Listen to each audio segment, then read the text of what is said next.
Paz e luz a todos os amigos do Diálogo Espírita. Para quem é devoto, aí vai um lembrete. Hoje é dia de São João. E eu falo isto, porque persiste em algumas comunidades uma tradição de se andar descalço sobre as brasas da fogueira. Então lá vai uma curiosidade. Vocês sabiam que isso tem um nome? Isto é, as pessoas que, graças à sua fé, são capazes de andar sobre brasas sem se queimar, é um fenômeno anímico, não é propriamente um fenômeno mediúnico, cujo nome é incombustibilidade, algo parecido com as façanhas dos faquires. Como eu disse, a fé é um fator preponderante nessa ocorrência, nesse tipo de fenômeno. Mas, evidentemente que ninguém recomenda, nós inclusive não recomendamos que ninguém tente repetir essas proezas. Bem, quanto ao nosso programa de hoje, nós temos no quadro Reflexões de A a Z os seguintes temas: Joio, Jovens e Jerônimo. De que Jerônimo nós estamos falando? Já já vocês saberão. E uma questão interessante para o Espiritismo responde: para o espírita, o que é mais importante? Estudar ou praticar a caridade? Tudo isso a partir de agora no Diálogo Espírita. A Associação de Divulgadores do Espiritismo do Paraná precisa de você para manter no ar este programa. Faça contato pelo e-mail adpr@adpr.org.br ou pelo WhatsApp 41 98 777 2201 e obtenha mais detalhes. Além de doações avulsas, você pode colaborar veiculando anúncios publicitários como forma de apoio cultural. Divulgue o seu produto ou serviço para toda a região metropolitana de Curitiba, com alcance nacional pelo nosso canal no YouTube.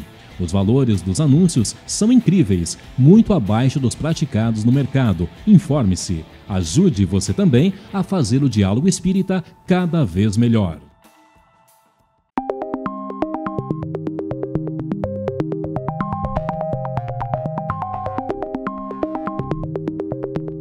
Reflexões de A a Z, nós vamos falar hoje sobre 3 itens, como sempre. E o primeiro deles é jovens, são os 3 tópicos iniciados pela letra J. Eu vou começar aqui com a esquerda, com a Mariana, para falar sobre jovens, e depois a Andréia complementa. Por favor. O que é jovem, né? É o período da vida entre a infância e a velhice. Então, ser jovem está nesse meio aqui. Nem é mais criança, mas também não está na terceira idade. E Amélia Rodrigues, pela psicografia do Divaldo Pereira Franco, do livro Terapêutica de Emergência, ela vai dizer o seguinte: a criança é sementeira que aguarda. O jovem é o campo fecundado e o adulto é a seara em produção. Conforme a qualidade da semente, teremos a colheita. Então, o nosso jovem precisa, sim, de todo o nosso apoio, de todo o nosso carinho, porque é uma fase de descobertas, é uma fase de desafios, não é, Andréia? É verdade, Mariana. Então, a juventude é de extrema importância, porque é aqui que a gente molda desde pequenininho a educação, os bons modos, os princípios, os valores. E nós precisamos cultivar isso em casa. É a partir da educação que vem de casa, a educação primária, que a gente começa a moldar esses espíritos que estão aqui como nós, para aprendermos, para evoluirmos, para melhorarmos. Os jovens, então, é a menina do olho, né? A gente precisa olhar para os jovens com essa alegria, né? Porque eles estão aprendendo e eles conduzirão na idade adulta esses ensinamentos. Então, agora, nesse momento, é o momento de instruirmos, é o momento de pegarmos nas mãos. E há muito a que se fazer, não é verdade? Porque a gente percebe que muitos dos jovens estão afastados, né, da doutrina espírita. Certo. E as casas espíritas precisam também olhar para essa juventude, precisa criar meios dos jovens participarem, de ser atrativo para eles, de ter, por exemplo, alguma coisa que chame a atenção, né, na aprendizagem, e exercícios, atividades que são necessárias para que eles se mantenham lá em aprendizagem. Então é muita coisa, né? Daria para fazer um programa completo sobre jovens. Eu queria, aproveitando já que vocês levaram por esse lado, mais especificamente da juventude espírita, saiu agora recentemente o resultado da 9ª edição da Pesquisa Nacional para Espíritas, feita por um companheiro da AD São Paulo, o Ivan Franzolin, e o resumo dele, inclusive, foi publicado agora na última edição do jornal Comunicação Espírita. E a constatação é bastante preocupante. Então, já que você falou isso, se dirigindo mais particularmente aos dirigentes espíritas, esse alerta tem que ser reforçado e muito. O movimento espírita está envelhecendo. A constatação, a média de idade dos frequentadores das casas espíritas hoje é de 53 anos. Não sei bem se é 53 ou 56. Tem que verificar isso aí. Os jovens realmente eles não estão sendo atraídos para permanecer. Faz a chamada evangelização infantil e depois desaparece porque há vários atrativos que fazem com que esse jovem se afaste. Mas então fica essa preocupação crescente. Agora, nós temos que realmente olhar porque se a fase do adolescente é o futuro, é o depois da manhã do nosso existir, o jovem já é o amanhã.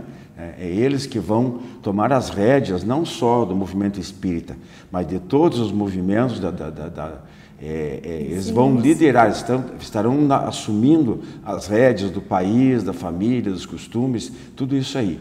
Então, vale sim, extremamente necessário que a gente invista, né? Nós façamos todos os esforços necessários para que esse jovem tenha o apoio, tenha a orientação segura e possa se conduzir com segurança, pelo bem dele, inclusive, né? Pelo próprio bem dele, acima de qualquer coisa. E depois, por consequência, no ambiente em que ele está inserido. O segundo item é joio. Você que vai começar? Sim, o joio. O que é joio? Tanto fala no Novo Testamento. Isso, está lá em Mateus, né? Então, o que é o joio? É uma planta daninha. Por que ela é daninha? Porque ela cresce geralmente junto com o trigo. Só que elas crescem, elas são bem parecidas. Só que o trigo, vamos aí ter o grão e então vamos ter a farinha. E o joio não, ele não serve para comer. E ele atrapalha o crescimento do trigo. E nós vamos lembrar da passagem de Jesus, né, quando ele vai falar lá em Mateus, que um lavrador, ele plantou lá o seu trigo e à noite o vento e os seus inimigos vieram e plantaram o joio. Os seus empregados, vendo aquilo, né, foram lá e falaram com ele que deveria arrancar porque o joio iria atrapalhar a plantação de trigo. E o Senhor fala que não, que era para deixar crescer junto, que na colheita fariam a separação. E isso realmente acontece. Mas por que ele fez isso, né? O que essa parábola vem nos trazer? Vem falar da paciência, da resignação, da espera, do tempo. Por quê? Se eles fossem arrancar o joio quando novo ainda, pequeno, em fase de crescimento, eles poderiam danificar o trigo. E quando eles esperaram, eles puderam distinguir facilmente um do outro. E assim não houve dano, não houve perda. Assim somos nós, no meio em que vivemos, né? Nós vivemos com várias pessoas, convivemos e crescemos, mas cada um de nós vamos trilhar o caminho e nós teremos as nossas escolhas. Podemos escolher o caminho do bem ou o caminho, né, equivocados. É interessante, essa parábola dá para ser desdobrada em vários aspectos, né? Um outro que a gente poderia lembrar aqui é a situação do nosso planeta hoje, talvez numa fase final. Esse final aí não se sabe se são quantas décadas ainda teremos pela frente na condição de mundo de provas e expiações, a caminho de um mundo de regeneração, né? Então a separação, justamente o joio, são aqueles que serão expurgados para outros mundos inferiores, e o trigo, aqueles que são os mansos e pacíficos, uma outra frase de Jesus, que herdarão a terra, né? Mas também se aplica muito bem à nossa vida pessoal, nas escolhas que nós fazemos, em todos os aspectos da vida, né? Aquela condição, como foi visto no programa passado, por exemplo, dos divertimentos, dos entretenimentos terrenos, mas no aspecto profissional, no aspecto de família, os nossos valores, tudo isso passa por essa separação de joio e trigo, aquilo que é bom e aquilo que não é, aquilo que não serve, né, André? É exatamente isso. Então, na verdade, um chamado para também nós seguirmos o caminho do bem sem nos influenciarmos com as más coisas, não é verdade? No dia a dia, que a gente tem essa tendência também, né, de cairmos nessas armadilhas. Então, sigamos sempre adiante. Perfeito. Então, novamente com você, Mariana, para começar a falar um pouquinho sobre Jerônimo Mendonça era o nome. Os dados básicos da biografia dele, quem foi essa pessoa no movimento espírita? Foi um grande espírita, mas em que sentido? Como é que... Conta um pouquinho para os nossos telespectadores. A história dele é bem interessante. Ele nasceu em 1939, no interior de Minas, na cidade de Ituiutaba. E ele, até os seus 15 anos, ele era de outro segmento religioso. Com o falecimento da sua avó, ele passou a se interessar pela doutrina espírita. E ele, então, tinha uma vida normal, jogava futebol, era um jovem, até que aos 17 anos ele ficou doente, né? Então, aos 19 já estava na cadeira de rodas, né? E ele, então, qual que era a doença que ele tinha? Era uma artrite reumatoide. E essa artrite, ela vai, então, dando assim, muita dor, é uma doença autoimune, né? E com isso ele foi perdendo seus movimentos, ele foi também perdendo a sua visão. E ele foi um grande estudioso da doutrina espírita e divulgador. Ele saía pelo Brasil inteiro fazendo palestras, levando a doutrina para vários lugares. E também obras de caridade, lançou livros. Então, ele não é só um divulgador da doutrina espírita. Ele é um irmão que, apesar de todas as dificuldades, de toda a sua diversidade, ele conseguiu, né, através da humildade, da resignação, né, levar uma vida pautada no amor ao próximo, principalmente, né, a humildade e a caridade. Porque ele foi caridoso, porque ele compartilhou os seus conhecimentos, as suas dores, mas os seus conhecimentos e as suas alegrias, porque ele não era uma pessoa revoltada, uma pessoa triste. Ele podia muito bem ficar na casa dele lá deitado, porque ele tinha um leito ortopédico, né, o qual facilitava, vamos dizer assim, ele viajar fazendo suas palestras. Mas ele podia ficar em casa ali no conforto do seu lar, com os conhecimentos que ele tinha adquirido, mas não, ele compartilhou com alegria. Então ele tem até um apelido, vamos dizer assim, né, que é o gigante deitado. Claro que havia uma equipe por trás, né, nessas viagens pelo Brasil afora. Eu estava comentando até um pouquinho antes de começar o nosso programa. Eu tive o prazer a oportunidade de conhecê-lo em Londrina, no norte do Paraná, uma ocasião no Centro Espírita Nosso Lar. Conversei com ele, na época eu fazia parte do corpo diretivo da casa, e então eles faziam essas viagens, tinham toda uma equipe, eles viajavam numa Kombi, era uma Kombi na qual ele era transportado. E você falou do aspecto de fazer o bem e tal, ele com todas aquelas limitações, é claro que ele fazia isso dando as ideias e o suporte material, sei lá como, porque ele também era escritor, tinha livros publicados e tal, aquela receita dos livros sempre era revertida para a própria causa, mas ele naquela situação ele administrava, digamos assim, uma instituição assistencial espírita, que não lembro bem, que acho que atendia pessoas carentes, acho que não era específico de crianças ou de idosos, acho que era em caráter geral, né? Então ele tinha essa atividade e, como eu disse, também escrevia e fazia as palestras onde prevalecia esse exemplo extraordinário, porque a gente só de se aproximar e ver uma pessoa anos sem poder porque ele era do pescoço para baixo, ele não movimentava nada, né? Depois de alguns anos, completamente imóvel. Então dependia das outras pessoas para tudo, mas sempre, como a Mariana falou, sempre tranquilo, sempre sereno, sempre com fé em Deus, e as palestras muito interessantes, um testemunho de fé espetacular. Não sei se quer falar alguma coisinha sobre isso aí. Na verdade, ele era um exemplo de alegria, né? Ele lidava muito bem com a condição física, de forma muito resiliente, como a Mariana trouxe. Ele não reclamava e ele era conhecido por essa alegria.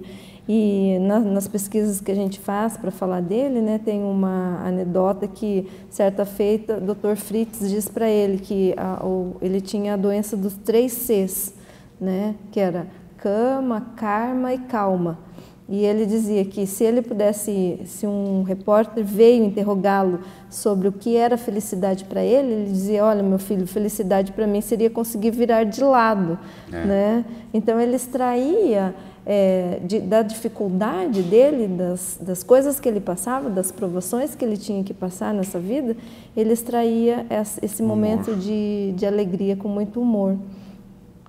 É verdade. Então a gente sempre é bom se colocar, né? Às vezes a gente reclama por tão pouco, né? É verdade. Mas por pouco mesmo, e faz um barulho, e entra em atrito com familiares ou pessoas de fora, conhecidas ou completamente estranhas, e por bobagem, às vezes mas inúmeras, dezenas de situações com as quais às vezes a gente se defronta e que não chega nem ao pé da dificuldade que uma pessoa dessa enfrenta, né? Então realmente fica para nossa reflexão aí. Tem um livro chamado exatamente isso, acho que é Jerônimo, o Gigante Deitado, se não me engano, um livro espírita, bem interessante, ainda está circulando, está em vigor, digamos assim, o livro. Tá bom, meus irmãos? Então ficamos por aqui com nossas reflexões de A a Z e temos aí na sequência os demais quadros. Jornal Comunicação Espírita. Na matéria de capa desta edição, a mediunidade na Igreja Católica. No editorial, números e constatações sobre o movimento espírita. Em Trocando em Miúdos, Emmanuel e Luther King. Em livros que eu recomendo, de Hermínio Miranda, Alquimia da Mente. Jornal Comunicação Espírita. Assine e recomende.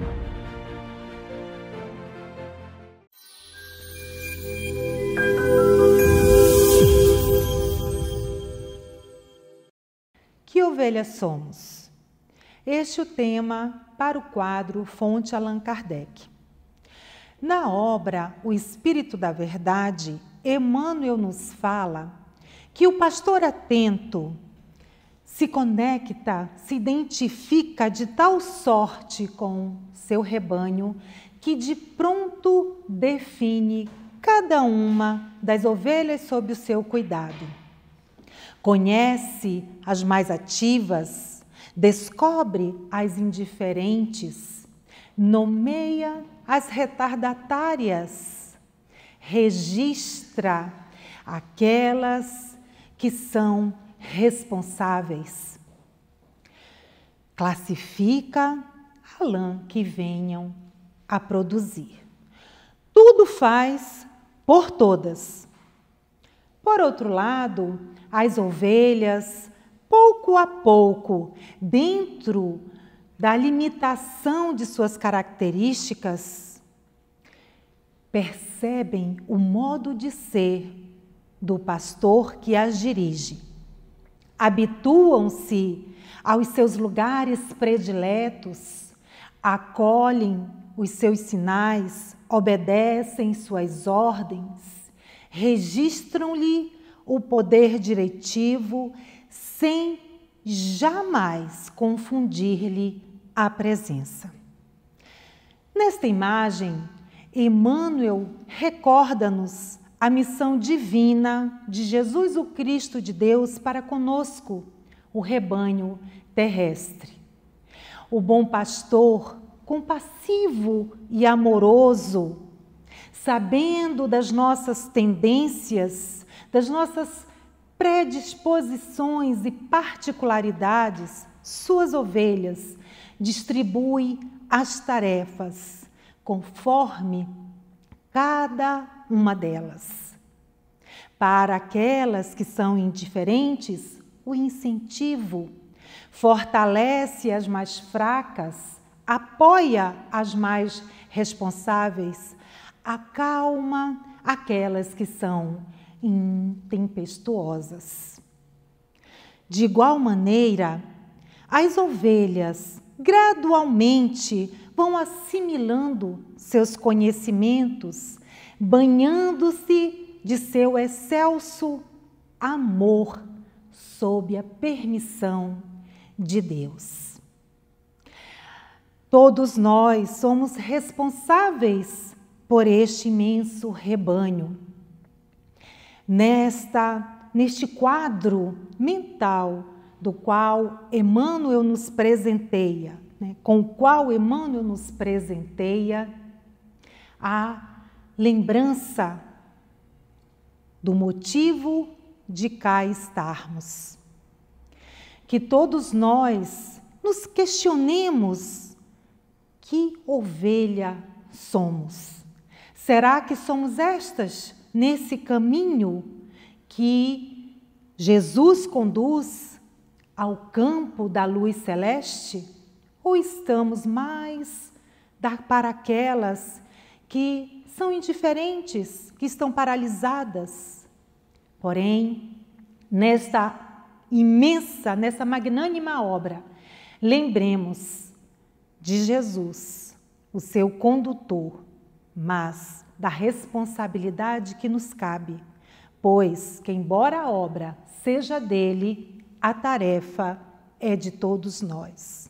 Esperamos assim, com essa mensagem de Emmanuel, que suas palavras permaneçam ecoando em nossas mentes e corações e reverberando na acústica de nossas almas. Muita paz nesta semana abençoada. Jornal Comunicação Espírita. Na matéria de capa desta edição, a mediunidade na Igreja Católica. No editorial, números e constatações sobre o movimento espírita.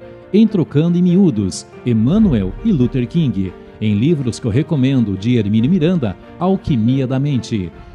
Jornal Comunicação Espírita. Assine e recomende.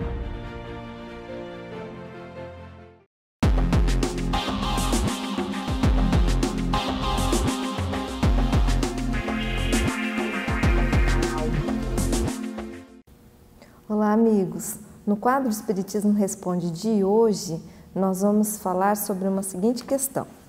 Diz assim: para o espírita, o que é mais importante? Estudar ou fazer caridade? Bem, esta questão pode gerar algum tipo de confusão na nossa cabeça, não é mesmo?